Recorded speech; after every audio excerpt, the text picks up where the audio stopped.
Bienvenidas nuevamente.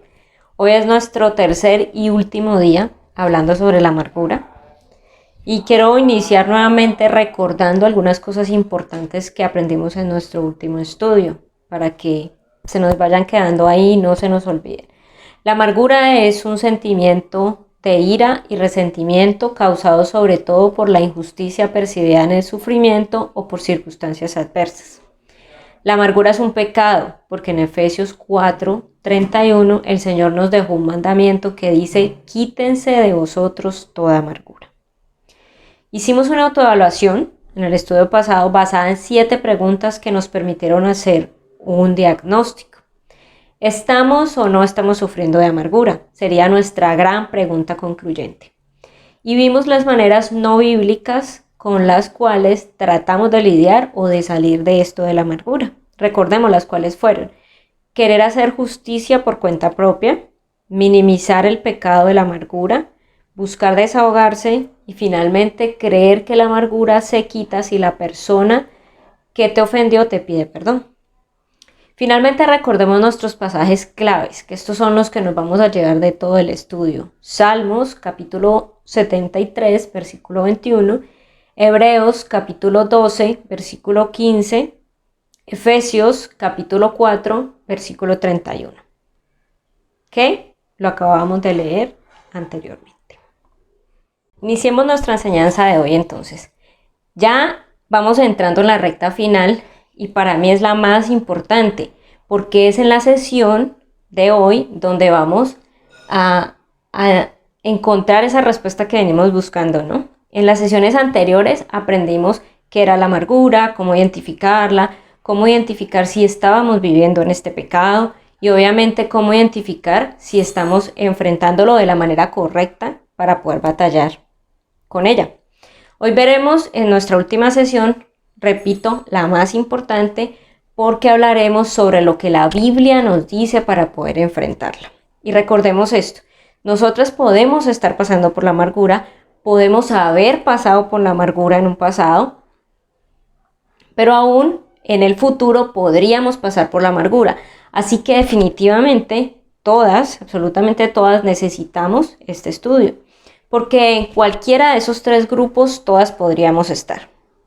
En uno u otro momento de nuestra vida podríamos estar allí. Empecemos por esto. Más vale prevenir que lamentar. Repito, más vale prevenir que lamentar. Vamos a uno de nuestros versículos claves. Hebreos capítulo 12, versículo 15. Por favor, búsquenlo en sus Biblias y vamos a leerlo juntas. Hebreos capítulo 12, versículo 15 dice: mirad bien, no sea que alguno deje de alcanzar la gracia de Dios, que brotando alguna raíz de amargura os estorbe y por ella muchos sean contaminados. El versículo inicia diciendo: mirad bien. Y esto en el original es como un llamado de atención, es como un estén atentos, como un estén vigilantes. La palabra original significa observar, examinar o supervisar. Entonces, si nos están dando una advertencia y miramos su contexto, podemos ver por qué lo está haciendo. Recuerden el contexto, no nos quedamos con un versículo solo. Así que nos vamos a devolver un versículo, al versículo 14, y vamos a leer de qué nos estaban hablando en la escritura antes de darnos esta advertencia. Entonces, ¿qué se dijo en el versículo anterior? Versículo 14, perdón. Leámoslo completo, desde el 14 hasta el 15. Seguid la paz con todos y la santidad, sin la cual nadie verá al Señor. Mirad bien, no sea que alguno deje de alcanzar la gracia de Dios, que brotando alguna raíz de amargura os estorbe y por ella muchos sean contaminados. Entonces, vemos claramente que hay una instrucción para nosotras como creyentes en el versículo inmediatamente anterior, antes de darnos la advertencia o la alerta. ¿Cuál es? Nos dice: seguid la paz con todos. Seguid la paz con todos. Y aunque ya hemos dicho, las heridas que recibimos en muchos casos son realmente dolorosas, el Señor nos manda a seguir la paz con todos, no hay excepciones y tampoco hay excepciones en las circunstancias. Es un mandamiento del Señor, seguir la paz con todos. Si estamos buscando constantemente la paz con todos y además la santidad, esa que empieza en nosotras después de nuestra conversión, seremos intencionales en esto. Y aun cuando consideremos que el otro pecó contra nosotras, consideraremos de mayor valor seguir el ejemplo de Cristo, quien mientras nosotras lo odiábamos y ofendíamos todo el tiempo, Él no dudó en perdonarnos y acercarse a nosotras. Fue Él quien dio el primer paso para la reconciliación, y asimismo estamos llamadas nosotras a seguir sus pisadas. En todas las situaciones debemos ser nosotras quienes demos el primer paso para el perdón y la reconciliación. Ese debe ser nuestro pensamiento. Si cualquier situación que tengas la estás teniendo con otro creyente, a veces tendemos a esperar a que el otro creyente lo haga. Siempre necesitamos ser intencionales en yo lo voy a hacer primero. Miren, hace algunas semanas hablaba con una amiga cristiana sobre este asunto de la amargura y ella me decía, ayer peleé con mi hermana, muy fuerte, ella es incrédula, yo creyente. Sin embargo, en medio de la discusión, yo solo quería seguir diciendo lo que necesitaba decir y después, mientras reflexionaba sobre lo sucedido, solo sentía enojo y una gran molestia con ella. Y aunque sabía que debía buscar la reconciliación, el enojo y el orgullo no me ayudaban para dar ese paso. Y el Señor me mostraba que en esos casos la única forma de buscar la paz es haciendo todo lo contrario a lo que ella había hecho. Era mejor no decir nada, no responder nada, no mientras tus emociones estén alborotadas. Normalmente cuando nuestras emociones están alborotadas, no nos controlamos y queremos hablar y hablar y hablar. Puede ser de mayor valor decir algo como, mira, en este momento estoy muy molesta, prefiero estar tranquila para que podamos hablar de una manera correcta sobre esto. Y aún, porque nos vamos a encontrar con esto, aún si la otra persona insiste en que deben seguir hablando, no te retires, solo si lo crees prudente, hazlo, o si crees prudente quedarte, quédate, pero no respondas, no te iguales como de igual a igual a responder, porque le echamos más fuego a la candela. Y algo que muy comúnmente pasamos por alto en estos casos es que para muchos incrédulos la única luz que tienen de Cristo, la única vida que les puede predicar a Cristo, somos nosotras con nuestro comportamiento, como dice Primera de Pedro, cuando habla de ganar a nuestros esposos sin palabras. Así que necesitamos ser más intencionales. El Señor nos está haciendo un llamado a seguir la paz. Ese versículo de Primera de Pedro aplica en todas las instancias, aunque la Escritura solo nos los muestra con el esposo. ¿Por qué? Pues porque es la persona más cercana que tenemos, pero aplica en todas las circunstancias. ¿Cómo vamos a hacer esto, cada una en el contexto en que nos encontramos? Esta es la gran pregunta que debemos resolver. Vivir en amargura va en contra de la paz y la santidad. Así que no podemos vivir buscando la paz con todos y al mismo tiempo en amargura. Definitivamente estas dos son incompatibles. Veamos un ejemplo. Vamos al libro de Primera de Samuel, capítulo 30, y leamos una historia que pasó ahí muy interesante que nos va a mostrar mucho más claro este tema de la amargura. Y vamos a iniciar en el versículo 1. Primera de Samuel, capítulo 30, versículo 1. Cuando David y sus hombres vinieron a Siclac, al tercer día, los de Amalec habían invadido el Negueb y a Siclac, y habían asolado a Siclac y le habían prendido fuego. Y se habían llevado cautivas a las mujeres y a todos los que estaban allí, desde el menor hasta el mayor. Pero a nadie habían dado muerte, sino se los habían llevado al seguir su camino. Vino pues David con los suyos a la ciudad, y he aquí que estaba quemada, y sus mujeres y sus hijos e hijas habían sido llevados cautivos. Entonces David y la gente que con él estaba alzaron su voz y lloraron. hasta que les faltaron las fuerzas para llorar. Las dos mujeres de David, Ahinoam, jezreelita, y Abigail, la que fue mujer de Nabal, el de Carmel, también eran cautivas. Y David se angustió mucho, porque el pueblo hablaba de apedrearlo, pues todo el pueblo estaba en amargura de alma, cada uno por sus hijos y por sus hijas. Mas David se fortaleció en Jehová, su Dios. Versículo 7. Y dijo David al sacerdote Abiatar, hijo de Ahimelech: yo te ruego que me acerques el efod. Y Abiatar acercó el efod a David. Y David consultó a Jehová diciendo: ¿perseguiré a estos merodeadores? ¿Los podré alcanzar? Y él le dijo: síguelos, porque ciertamente los alcanzarás y de cierto librarás a los cautivos. Dejémoslo hasta ahí. Entonces el contexto de la historia es que David se había ido con su ejército y vino otro ejército de otra parte, quemó la ciudad y se llevó a las mujeres y a los hijos de todo su ejército, de él y todo su ejército. Luego el pueblo se llenó de amargura y lo culpaban a él como su líder, a David, quien también había perdido a su familia. No nos podemos olvidar que él también estaba en dolor. El pueblo quería buscar un culpable y lo querían apedrear. Vemos una sed de venganza innata en todas las personas del pueblo, en todos ellos. Y recalquemos lo que hizo David. ¿Qué hizo David? Él se fortaleció en Jehová.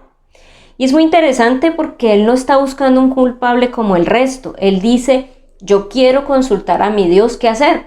O sea, está en una situación que pensemos, imaginémonos la película de que tú llegues, que David llegue a su casa y encuentre todo quemado, y además no encuentra a sus esposas, no encuentra a sus hijos.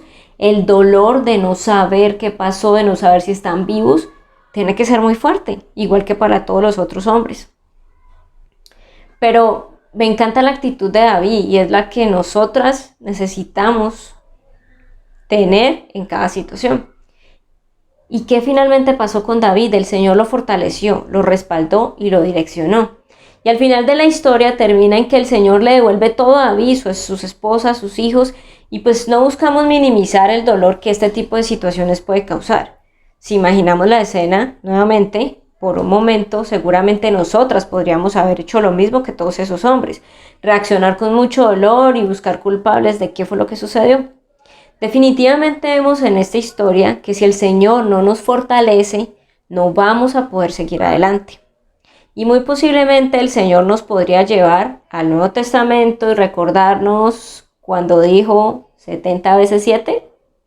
Y creo que todas sabemos de qué hablo, del perdón que debemos extender como Cristo lo extendió a nosotros. Conclusión aquí, definitiva y nuevamente insistiendo.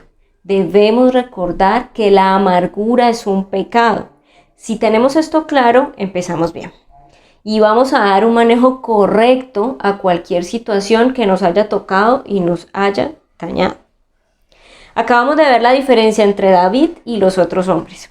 Así que el primer paso, ojo aquí, el primer paso para salir a la amargura o para no caer en ella es pedir perdón a Dios. Podemos ir al Señor como el rey David en el Salmo 51, capítulo 4. Contra ti solo he pecado, y he hecho lo malo delante de tus ojos. Así podemos orar. Así podemos orar cuando sentimos, porque hoy sabemos que cuando sentimos ese enojo tan fuerte, esa amargura, estamos pecando contra el Señor. Y el asunto aquí es que si adoptamos la posición de justificarnos porque estamos heridas, lo que realmente estamos haciendo es pagando mal por mal. Estamos pecando contra el Señor al desobedecer uno de sus mandamientos. Y podemos hacer mucho daño. A veces no somos conscientes, incluso hacemos daño a personas que no tienen nada que ver con la situación que nos dañó a nosotros.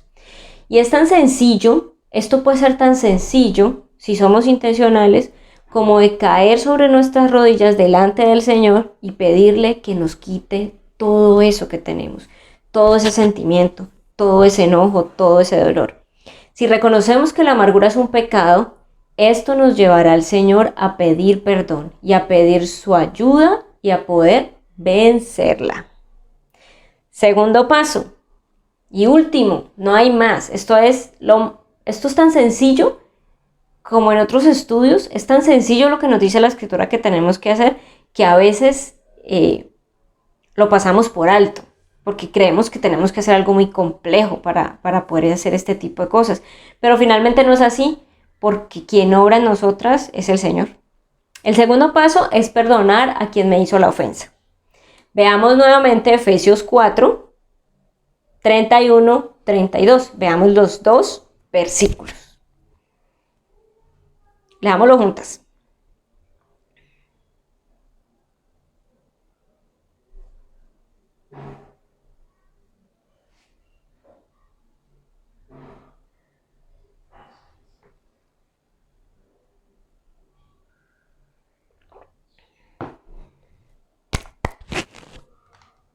Dice Efesios capítulo 4, versículos 31 y 32. Quítense de vosotros toda amargura, enojo, ira, gritería y maledicencia, y toda malicia. Antes sed benignos unos con otros, misericordiosos, perdonándoos unos a otros, como Dios también os perdonó a vosotros en Cristo. Necesitamos ser intencionales y decididamente perdonar al agresor que nos hizo daño, que nos causó el dolor. Necesitamos ser intencionales y decididas en querer perdonar al agresor. Nosotras tomamos la decisión, nosotras ponemos la intención y el poder para poder hacerlo nos lo da el Señor. En el primer versículo nos están dando la instrucción: quítense de vosotros toda amargura. Y en el segundo nos dice cómo hacerlo. Nos dice, siendo benignos. Esto se caracteriza por mostrar una buena voluntad, comprensión y simpatía hacia una persona o grupo. También podemos decir que es ser buenas, es ser bondadosas. También nos dice siendo misericordiosos. Una persona que tiene misericordia hacia otros es una persona que tiene compasión.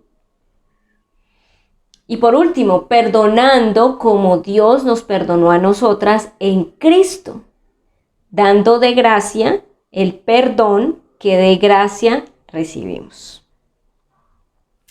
Entonces podemos ver claramente lo que el Señor quiere que hagamos en esto. Escuchemos este caso. Es un extracto de un artículo, una historia real.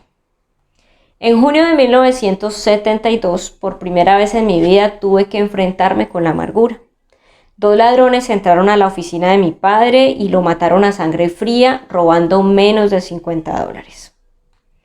Ni siquiera tuve el consuelo de decir, mi padre está con el Señor, porque a pesar de ser una muy buena persona, mi padre no tenía tiempo para Dios, ni tenía una relación con Dios. ¿Cuáles eran mis opciones? ¿Hundirme en la amargura?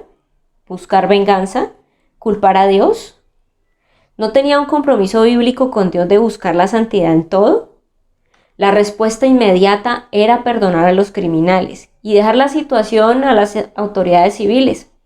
Así que la respuesta que Dios nos pide es automáticamente perdonar. ¿Tuve tristeza? Sí. ¿Tuve lágrimas? Muchas. ¿Dificultades después? En cantidades. ¿Consecuencias? Por supuesto. Pensar todo el tiempo en un juicio esperando que le den la máxima sentencia y sufriendo con este dolor. ¿Fue injusto? Indiscutiblemente.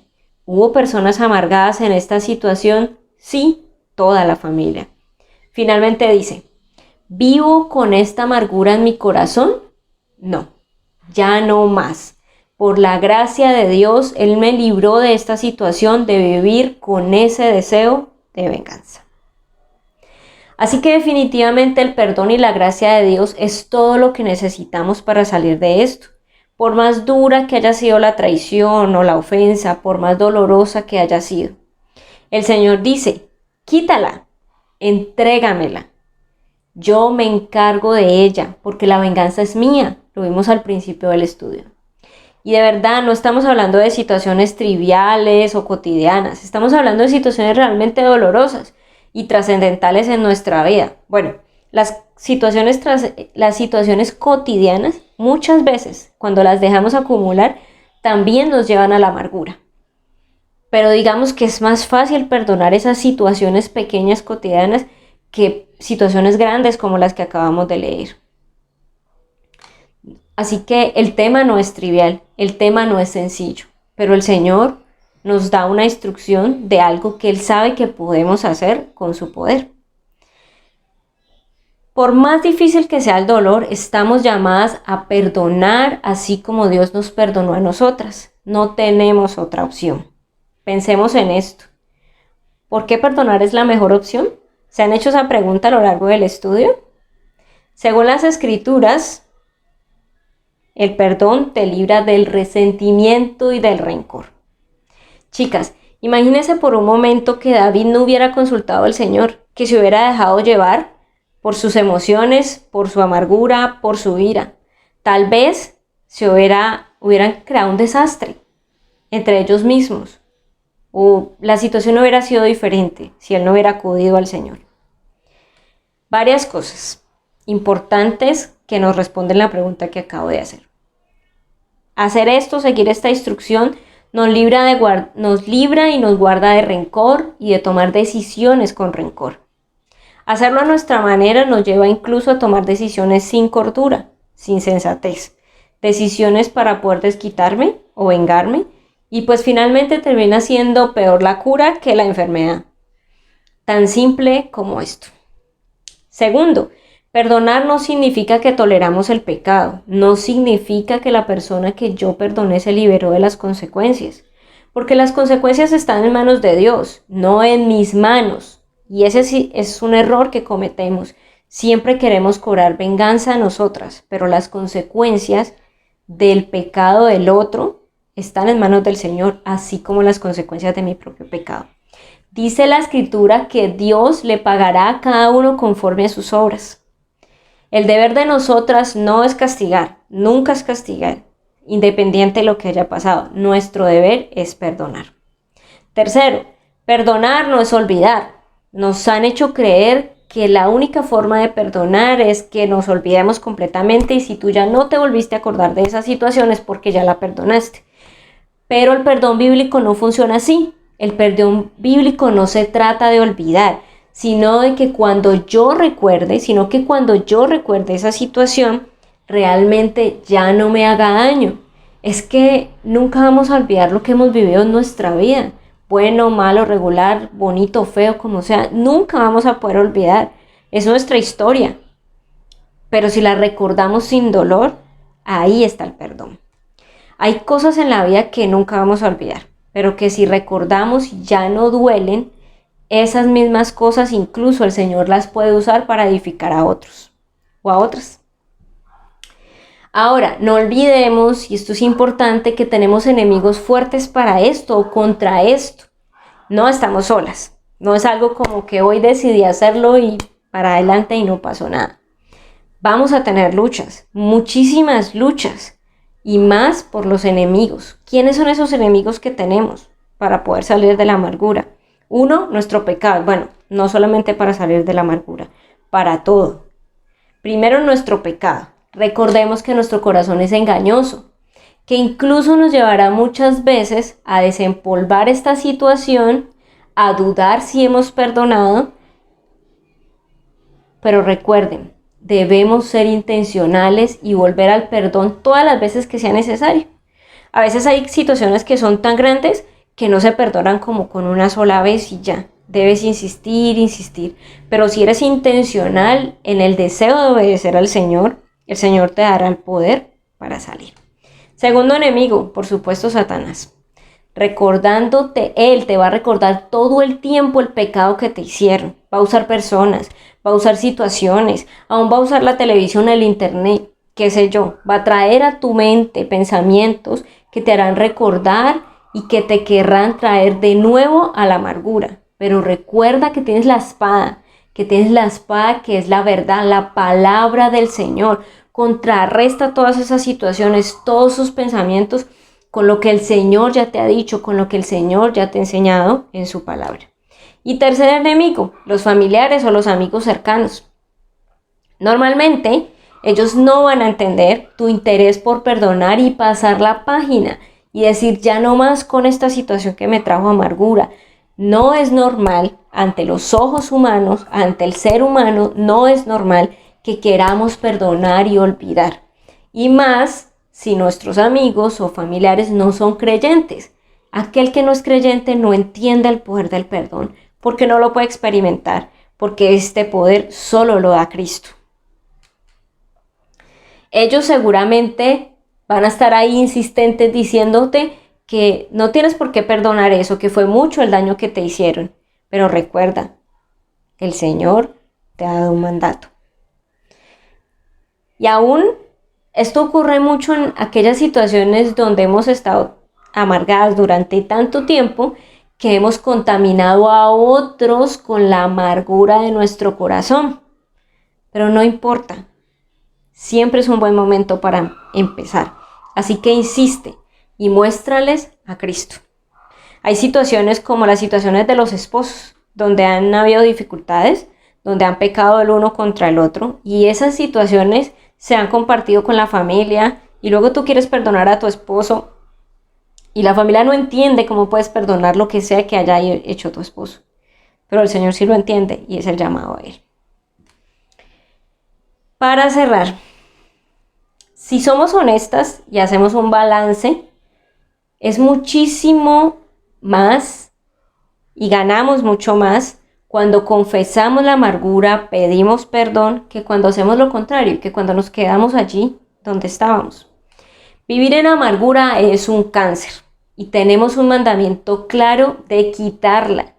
No lo retengamos, hagámoslo ya, seamos libres ya de esto. El Señor nos da el poder para hacerlo. En nuestra debilidad, el Señor nos da el poder para hacerlo.